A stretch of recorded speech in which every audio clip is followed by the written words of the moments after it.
So every now and then a band comes along that doesn't just play music, but they define an era. Just chilling with the boys from Sublime, hanging out the Groove Tube.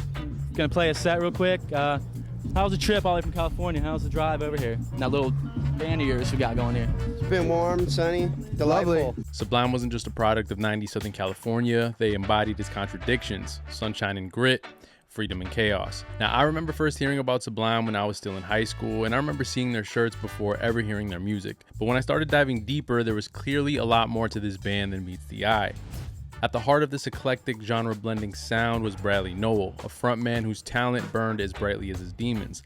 I love it so. I never let it go. We used the other one up already. You never see walking down side and say, oh, you gotta keep your head up high every day. Nowell might have been to ska what Kurt Cobain was to grunge, a trailblazing talent who helped introduce the mainstream to a new musical world. Bradley Nowell's story is one of brilliance and tragedy. From the band's rise in the Long Beach punk scene to their pioneering fusion of ska, punk, reggae, and hip-hop, Sublime was more than just a band. They were a movement. But with fame came the unraveling of Nowell's personal struggles, and the pressures of addiction would cut his life and his career tragically short.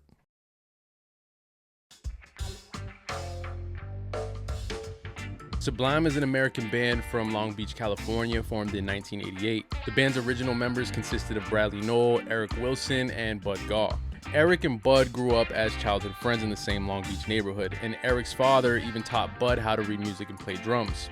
Gaw and Wilson would go on to form a punk band called the Juice Brothers while still in high school. They would go on to meet another Long Beach native named Bradley Nowell not long after, who had just dropped out of the University of California, Santa Cruz. Nowell would officially join the band under a new name titled Sublime. Nowell became the frontman and lead vocalist, and it was him who introduced Gaw and Wilson to different musical genres such as reggae and ska. In 1988, the band would start doing performances all over Orange County, and they'd primarily perform at backyard parties and small clubs, recording songs and putting together a few short demos. By 1990, music student Michael Miguel Happel approached the band offering to manage them and let them record in the studio where he went to school. When we first started, when it was cleared, clean cut, and concise that we were going to start recording an album, this was in August of '95. We went to Guitar Center and we bought our 8-track facility, all that crap, and we set up at the nightclub. And, we'd go down there and just have fun. Actually, we started at Brad's basement on Argonne. Yeah, that's right. Until we got thrown out of there. The band took him up on his offer, and from there they'd pull all-nighters, often recording from midnight to 7 o'clock in the morning. The popular cassette tape "Jah Won't Pay the Bills" would come from these sessions, eventually getting released in 1991 and featured tracks that would end up in the band's future albums. The tape really helped the band gain a grassroots following throughout Southern California as it quickly spread by word of mouth. The party culture was very prevalent in their music. Along that came with a very hedonistic rock star lifestyle consisting of drinking, smoking, and a lot of drug use. For years, Brad feared doing anything harder than Mary Jane or alcohol, refusing to try it altogether. But by the time he hit his 20s, his curiosity got the best of him as he would start to dabble in heroin.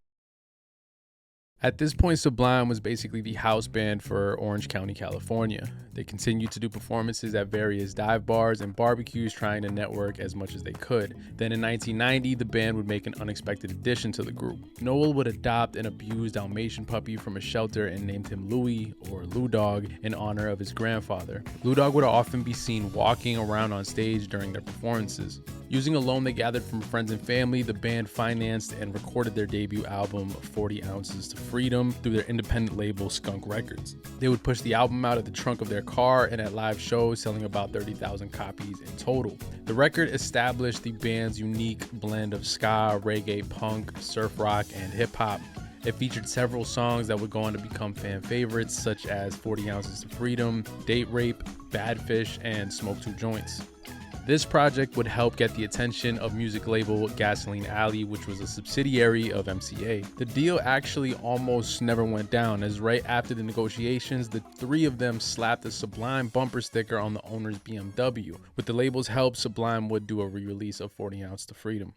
By 1992, the band was headlining and selling out clubs throughout Southern California. Their reputation was spreading and CDs started selling, but at the same time, Bradley was developing a bad heroin addiction. It was clear the addiction took a strong hold of him, as he was open about his struggles, talking about it with friends and writing about it in his music. He made numerous attempts to kick the habit, going to rehab 10 times in the span of 5 years, but would often walk out amidst the process. His mother had to even physically fight him off one time to prevent him from leaving the house. Throughout his addiction, the group continued to perform to earn income and raised enough money to release their sophomore project, Robin the Hood, in 1994. According to Spin magazine, much of it was recorded in an earthquake-damaged house with pirated electricity. The project consisted of a few fully developed songs along with instrumentals and tape dubs. In January of 1995, influential Los Angeles radio station K-Rock added Sublime's song Date Rape to its playlist 3 years after its initial release, and this would be the band's first big break. Your record. Tell people that don't know, can you just describe what your record sounds like? A record, well, check it out. All it is 3 or 4 guys in a studio just screwing around. We're not trying to write punk rock, we're not trying to write reggae, we're not trying to write ska, we're just trying to write a good song. And however it comes out, it's just pretty much spontaneous in the studio. After its airplay, management would get calls left and right by promoters trying to book the band. This would lead Sublime to its first official tour. So the summer of 1995 was a great time for Sublime and Bradley. He just had a baby boy named Jacob, and the band secured a record deal. He had made another effort to get clean after the birth of his son, but after they went out to Austin, Texas in early '96 to record their debut album, his struggles continued.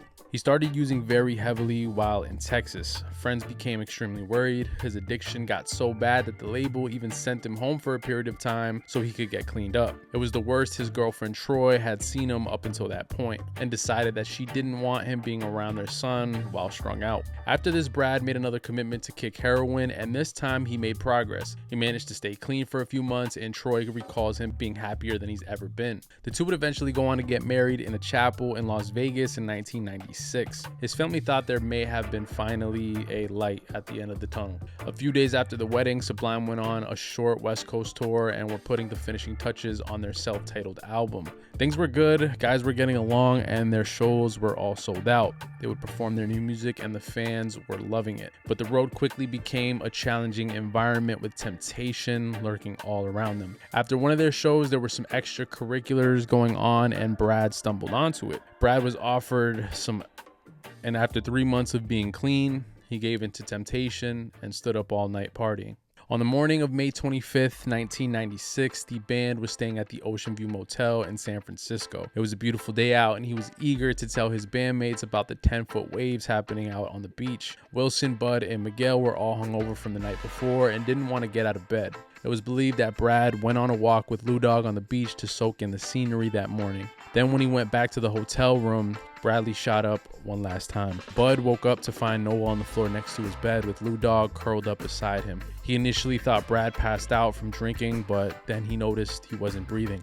Bud called the paramedics, but Noel sadly passed away several hours earlier and was pronounced dead at the scene. The cause of his death was a heroin overdose. It was incredibly sad, as his death came around the time his son was supposed to turn 1 year old, and the group's major label debut was set to be released. During the time up to his death, and despite all of the issues within the band, there was a lot of optimism toward their third project. But this album almost never got released due to Bradley's passing and their lack of commercial success up until that point. But Sublime's posthumous album would get released in late 1996. The song What I Got would again get picked up by K-Rock, and the project soon blew up across America. The album became a monster hit, as it would go on to be 5 times platinum. Despite the success of the project, the band decided they couldn't move forward without Brad. They made the statement, "We will go on in music and do other things, but just like Nirvana, Sublime died when Brad died."